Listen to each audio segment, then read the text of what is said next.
All right. Well, what I wanted to do in this video was something a bit different, but I thought it would be fun to go through and build computers, hypothetically, for some different budgets. So maybe like a $1,500 computer, a 3 grand computer, and something like a $4,500 computer to show people different considerations they may want to think about when it comes to picking out different parts. And what you'll see is there's a lot of different things to really make sure you're aware of. You will probably want to do some research on your own, but I thought this might be a good way to get started and make it easier for someone to begin the process of looking for a new machine or perhaps maybe just new parts and just getting a little bit more of an understanding of what all is involved. So let's go ahead and get started. All right, well, we're going to start by talking about what is perhaps the most important part of a computer, especially if you're going to be doing GPU rendering, and that is a graphics card. And to do that, we're going to be looking at and talking about some of the Octane bench results here, which is a really nice way to compare the performance of different graphics cards. And while Redshift does have its own benchmark, the results aren't quite as easy to find, and I don't think they're quite as extensive either as Octane's. And so you really should see about the same kind of performance, measurements here, regardless of which renderer you're using. And some of these results might make sense, like a 4090 versus a 3090 Ti.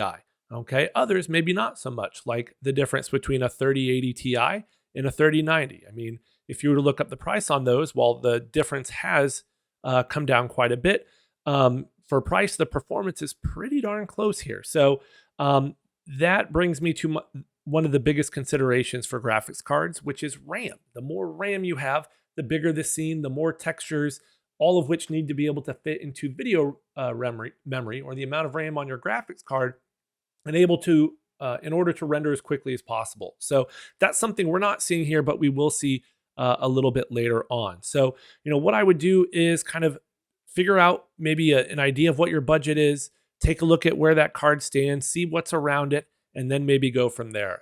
I would really only do some of the RTX, 40 series, 30 series. I would stay away from the Quadro cards, which I'll perhaps touch on a bit more, but the cost of those is going to be significantly higher. So graphics card, really performance, RAM, as well as power consumption are all important, along with price, of course. Another important component, and something you might want to look up benchmarks for, is going to be the processor itself. And for that, Cinebench is a really good way to go, since it does use Cinema 4D. Now, this is really just measuring the performance when it comes to rendering something with, I can't remember if it's the standard or physical, but it really shouldn't matter. What you'll see, there are two scores here for single core score and multi-core score. And I believe this has been updated to have the latest Intel processors as well as AMD processors, okay? Though I don't know how much I'll get into Intel versus AMD. But single core is really, just a single part of the processor. How fast can it run? And there are parts of Cinema 4D that still rely on this. And so it is worth considering, okay? Multi-core score, also important, but maybe not quite as much as it used to be if you're not really going to be doing a lot of rendering on your processor. Okay, if you're going to be using something like an Octane or Redshift, I'd probably look more at single core score. Notice that the M1 is, relatively high up, all things considered, especially single core score. I think this is really what this is being sorted by, perhaps not so much multi-core, is it maybe just kind of averaging. No, I guess it's a combination of both. But yeah, it's right up there. Really, the M1 and the Apple computers fall short when it comes to GPU performance. All right. But definitely consider this, once again, kind of taking a look at these processors, seeing how much they are, seeing what's around them, seeing if one's significantly cheaper than the other is really how I would approach this. Now, when it comes to building a computer, personally, I would just build it from scratch. I've done it a few times though, so that's definitely why I would do that. It's not difficult, but it can be a bit tedious. Definitely need to make sure you understand all the different components that are going in, how to install them. There's plenty of information out there, YouTube videos about how to put together a PC. But I certainly understand if it does seem too daunting and you just want to buy something pre-built. The one advantage of buying something and building it yourself is that it's probably going to be a decent amount cheaper. And, depending on where you are at, with your budget, sometimes that can have a big impact on it. The lower your budget is, the more money you're going to save by building it yourself, and then can put that money back into the computer for better parts. So PC Part Picker is a place I would start because it allows you to say, come in here, and I'll just start over choosing a processor, and then you can filter it out by AMD, Intel. I actually think Intel is a better way to go at the very moment with their newest processors, but once again, price versus performance is really important. Core is important. The base clock as well as the boost clock is also going to be important. If you do research, there are other benchmarks that will show these processors in more depth. There's also other YouTube channels as well you, of course, can look up to see how they compare. But when it comes to benchmarks, you really want to look at productivity benchmarks, as they're typically called, whether it's Blender rendering or V-Ray, Cinebench. Those are the ones you really want to be looking for. Okay, so let's say you do want to go with an Intel processor, and let's see, let's just go with the that is expensive. So we'll just do the we'll go with this one. You can then choose a CPU cooler as well. I'll talk more about these, but one of the advantages of something like PC Part Picker is it will get you the best price regardless of where it's from. It will also try and do some compatibility checking to make sure things are going to work together. Your motherboard's going to work with your processor, that your power supply is going to be able to power everything.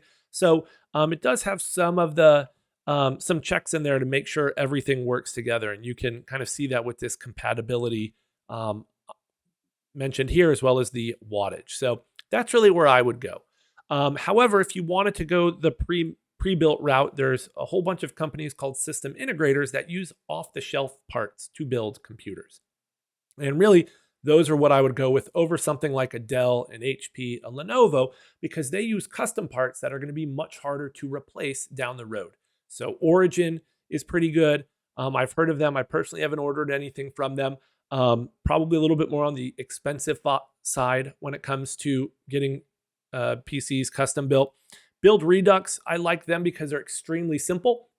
They don't have quite the variety of parts, but it is really, really simple. And so, if you're not as familiar with different things, this can be a good way to go. I personally have used CyberPower PC in the past. They're obviously not a sponsor or anything. Super small channel, but I have had pretty good luck with them. When I've used them previously. I've also known people personally who have not had good experiences with them. So it's probably going to be the case for whichever website you go with, as most stores or online retailers these days. And in fact, there are a bunch more options. And, if you look up some YouTube videos there, you can get more information about these different companies and how they go together. I like CyberPower PC, though, because they have some of the largest variety of parts. Though it can be overwhelming, and especially here where it's like there's 800 different types of computers you can start with, when really it should just be kind of an Intel versus AMD and then go from there. So that's why I just come here and can start with one of these. I'm going to start with the $1,500 build. Okay, then I'll go to the 3,000 and up and go from there. But ultimately, there's not going to be that much of a difference. Interesting. That's not what I wanted. We'll just come back here then and choose Intel. Oh gosh, we'll go with 299. i9. Yeah, we'll start right here. i9 is a good place to start. I have found it's a little bit better to start with a computer that's perhaps a bit over your budget, and then kind of maybe take things away with some cheaper parts. I think it does end up a little bit cheaper. I would also look for coupon codes for any of these places if you do end up building a computer through them. Case, definitely don't want to skimp on the case, but it is something that you could reuse potentially. So make sure you get something you like, something that's going to be durable, something that's going to last. And I personally have a Lee & Lee 011 Dynamic. I think I have the XL. This is a very popular case. You'll see it, pretty much all over the internet. It is a little bit more. At least on this site, they do group the cases by the size of cooling they can support, and that can be important depending on which route you decide to go there. So I would probably just go with a Lee & Lee, although I don't really care about the Razer edition or whatever. I would stick to a name brand here. There's plenty of Corsair cases, Lee & Lees, NZXTs, Fantex even. So lots of options. Okay, as a case isn't too important, I'll skip that. You do want to make sure you get fans. Read the fine print on a lot of these places, because just because it looks like your case is coming with fans doesn't mean it will.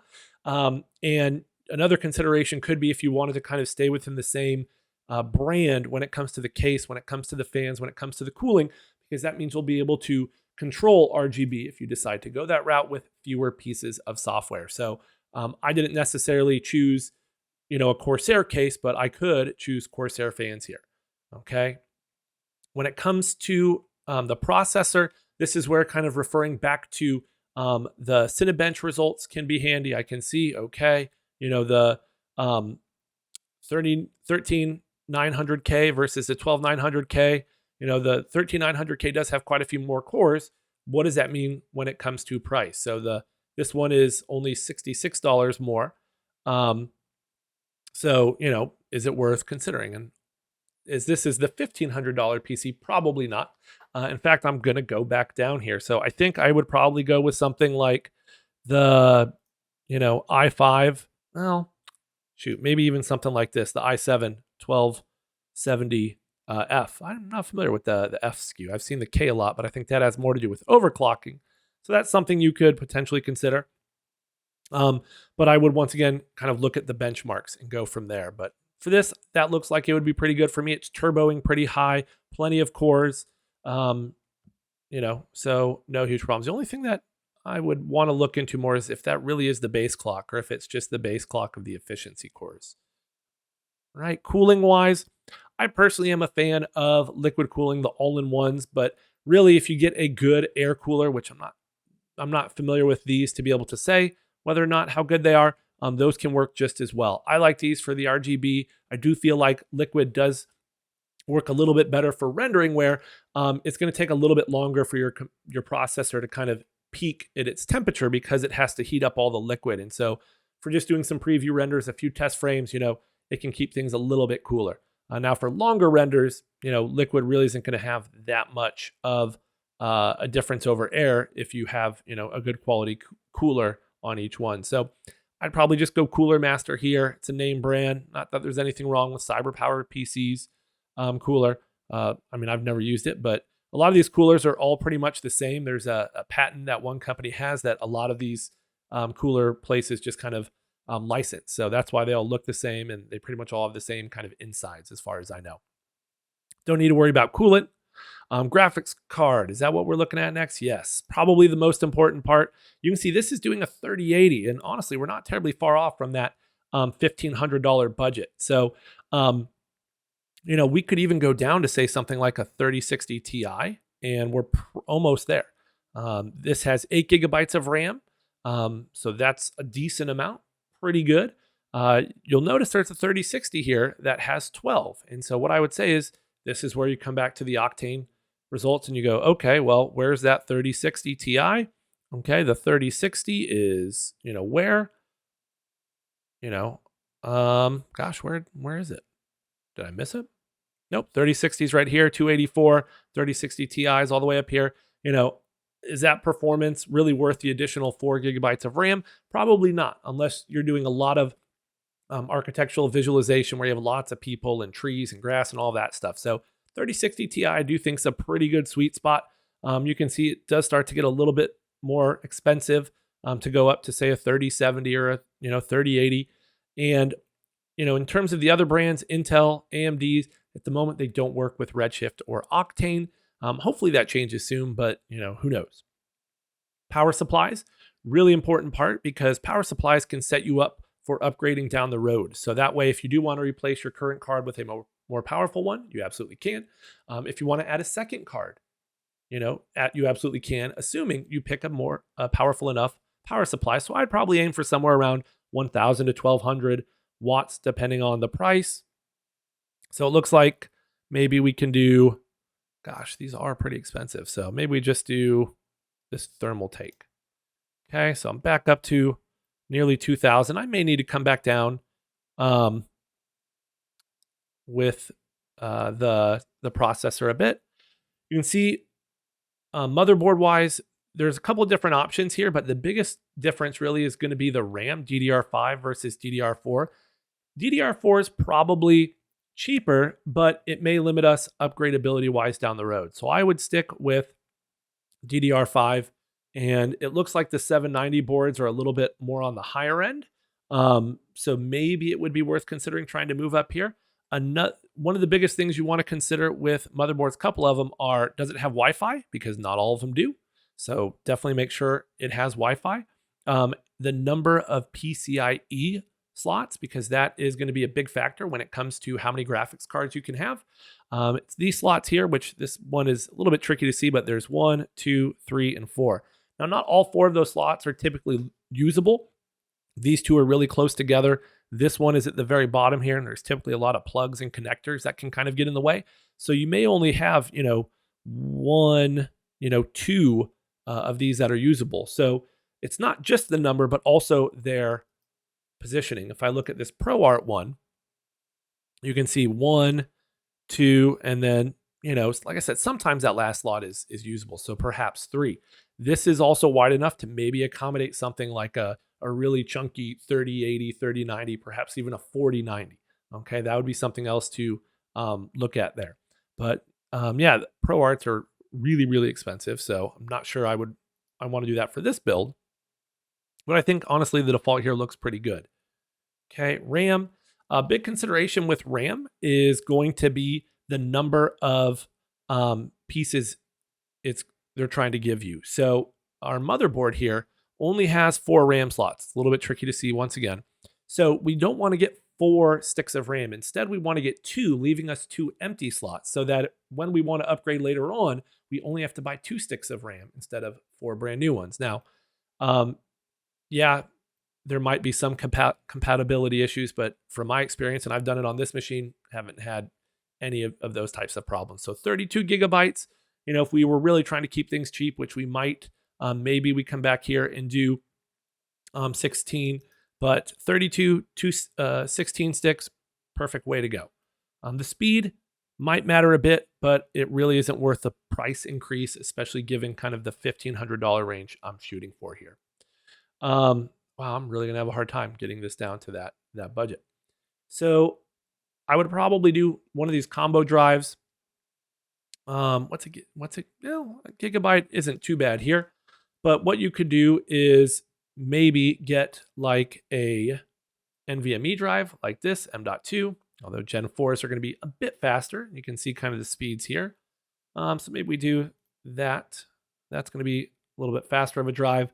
And then if I wanted to add a second hard drive, a solid state drive, maybe I could, although, wow, those are a little bit more than I was expecting. So perhaps we just upgrade this to a gigabyte. Perfect. And call that a day, though I haven't heard of that particular brand before. So we're at about $1,900. So that's definitely more than I was expecting. So let's see how we can get this down. Okay. Because, I said 1,500, I at least want to get closer. All right. Maybe we can do a little bit with the case here. Well, CyberPower Cian Lee. Okay. So Lian Lee. Oh, that's not the 011. It's still Lian Lee, though. So that should be a pretty good one. Cooler wise, I don't know if we're going to be able to do anything. Did I do anything, fans? Nope. All right, processor. Maybe we go a little bit less here. This i5 has a couple of fewer cores. Turbo isn't quite as good. Still, though, like I said, I'm mostly concerned with graphics card. So, all right. What do we do cooler? We could, there's not much of a, we're not going to save much there. We're at 17. $10 is not going to make a difference. We may have to go just a little bit lower on the graphics card. Could do 3050. That's going to get us down there pretty close. All right. Happy with that. Power supply, maybe we do go back down to 1,000. I still think you could get a second card in for that. So let's see. Corsair. Yeah.